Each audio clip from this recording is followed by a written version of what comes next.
કૃષિ યુનિવર્સિટીમાં વિદ્યાર્થી મિત્રો સૌથી મોટી ભરતી આવી ગઈ છે। સાથે સાથે વાત કરવાના છીએ પે લેવલ સ્કેલની, લાયકાત, પગાર ધોરણ, ત્યારબાદ પરીક્ષા પદ્ધતિ શું છે અને તમારે નોકરીમાં લાગ્યા પછી કામ શું કરવાનું છે, તમામ માહિતી આ વિડીયોની અંદર જોવાના છે। લેટ્સ ગો, શરૂ કરીએ। તો સ્ટુડન્ટ્સ, તમને આજે એકદમ સચોટ અને સારી માહિતી આપણી ચેનલ પર મળતી રહેતી હશે। તો સૌ પહેલાં તો ચેનલને હું કરી દેવાની છે, તમારે સબસ્ક્રાઈબ કરી દેવાની છે, ઓકે। અને કાંઈ પણ ક્વેરી હોય તો મને કોમેન્ટ કરો, જવાબ આપી દઈશ। રાજ્યની કૃષિ યુનિવર્સિટીમાં વિદ્યાર્થીઓ ભરતી બહાર પાડી દેવામાં આવી છે। સૌ પ્રથમ વાત કરીએ તો 5 વર્ષ માટે તમને 26,000 પગાર અને ત્યારબાદ પે લેવલ સ્કેલ 19,900 સુધી, એટલે કે 19,900 સ્ટાર્ટિંગ પગાર છે, જ્યાં 63,200 સુધી તમારો પગાર રહેશે।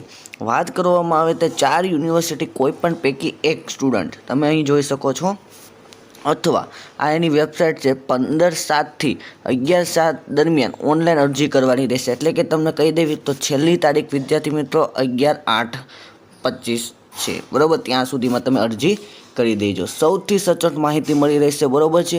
જગ્યાની વાત કરી, સ્ક્રીનશોટ પાડી લો સ્ટુડન્ટ, કારણ કે જગ્યા છે ખૂબ જ વિશાળ કહી શકાય 4 યુનિવર્સિટીમાં, અને તમે જુનિયર ક્લાર્ક તરીકે કામગીરી બજાવી શકો છો, જોઈ શકો છો, બરાબર છે।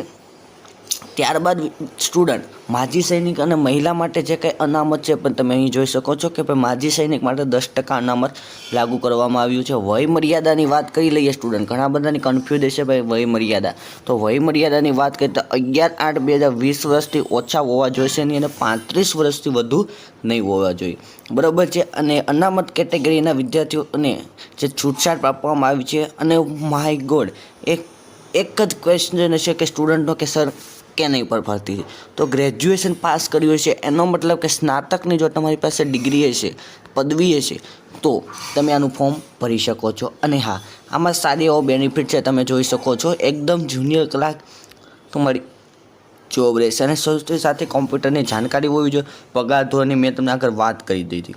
ત્યારબાદ તમને ક્વેશ્ચન થતો હશે કે સર આપણે અહીં ફી કેટલી છે, તો વાત કરીએ કે બિન અનામત વર્ગ છે ને 1,000 ફી રાખવામાં આવી છે। ST, SC, OBC અને EWS માટે માત્ર 250 રૂપિયા પ્લસ બેંક ચાર્જીસ તો બધામાં હોતો જ છે, અને દિવ્યાંગજનો માટે પણ 250 રૂપિયા છે, અને માજી સૈનિકને માટે પણ એકદમ 0 રૂપિયા છે। પરીક્ષા પદ્ધતિ સ્ટુડન્ટ તમારી 2 પદ્ધતિમાં પરીક્ષા લેવાશે। સૌ પ્રથમ આ ઓમેર છે, અને આમાં તમારે શું કરવાનું છે વિદ્યાર્થી મિત્રો, CBRT પદ્ધતિથી પરીક્ષા લેવામાં આવશે। 100 ગુણનું અને 60 મિનિટનો પ્રશ્ન છે, 0.25 વિદ્યાર્થી મિત્રો નેગેટિવ માર્કિંગ છે, બરાબર છે। અને આ પાસ કરશો તો જ તમે આગળ મેન્સ પરીક્ષા આપી શકશો સ્ટુડન્ટ, ઓકે। મેન્સ પરીક્ષા માટે આ પાસ કરવી ખૂબ જ જરૂરી છે। રિઝનિંગ 40 માર્ક્સ, ત્યારબાદ એપ્ટિટ્યૂડ 30 માર્ક્સ છે, ઇંગ્લિશ અને ગુજરાતી 15 માર્ક્સ, અને કેટલા માર્ક્સનું બનશે 100 માર્ક્સનું, ઓકે। હવે જો તમે આ પરીક્ષા આપો પણ 0.25 નેગેટિવ માર્કિંગ છે સ્ટુડન્ટ, એ યાદ રાખજો। અને વાત કરીએ જો 0.25 ન કપાવવા દેવા હોય તો તમારે એ ઓપ્શન ટિક કરવાનો રહેશે। ત્યારબાદ વાત કરીએ કે લઘુત્તમ લાયકાત બધા જ ઉમેદવાર માટે 50% છે, એટલે કે 100ના 50% એટલે 50 ગુણ તમારે લાવવા પડશે। જ્યારે માજી સૈનિકના માત્ર 40 ગુણ લાવશે તો એ મેન્સ પરીક્ષા આપી શકશે। તો મેન્સનો જે સિલેબસ છે તમે જોઈ શકો છો, 200 માર્ક્સનો મેન્સનો સિલેબસ રહે છે। એમાં છે ગુજરાતી અને ઇંગ્લિશ 20 માર્ક્સના, 30 માર્ક્સનું બંધારણ છે, ઇતિહાસ, ભૂગોળ, વારસો પણ 30 માર્ક્સનો છે।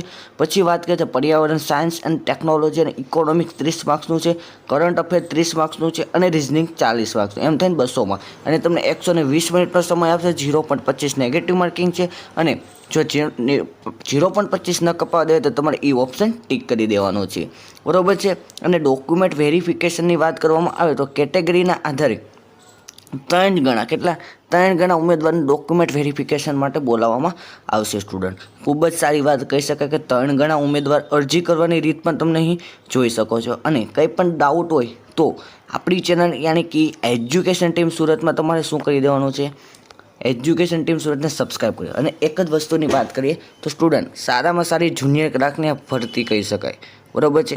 આવી ભરતી રિલેટેડ માહિતી માટે આપણી ચેનલ એટલે કે એજ્યુકેશન ટીમ સુરતને શું કરો ભાઈ, સબસ્ક્રાઈબ કરી લો સ્ટુડન્ટ, આજે જ સબસ્ક્રાઈબ કરી શકો છો, બરાબર। અને તમને જો ક્વેરી હોય તો તમારે મને શું કરી દેવાની છે, કમેન્ટ કરી દેવાની, હું તમને ચોક્કસ જવાબ આપીશ।